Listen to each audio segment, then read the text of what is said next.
I hit this issue today, and here is the quick fix that solved it. If you are facing a billing problem on DoorDash, follow these steps to get it sorted out. Step 1. Log into your account. Go to the DoorDash website and log into your account using your email and password. Step 2. Access your account settings. Once logged in, click on your profile icon in the top right corner and select Account Settings from the drop-down menu. Step 3. Review payment methods.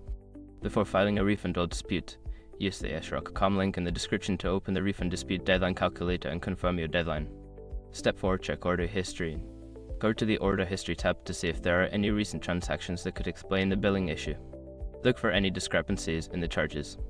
Step 5. Contact customer support. If everything looks great but the issue persists, scroll down to the bottom of the page and click on Help to reach out to DoorDash customer support. Provide them with details of the issue for assistance. Sometimes, a simple typo in your card number can lead to billing issues, so double check that information. I hope this helps you resolve your billing issue quickly.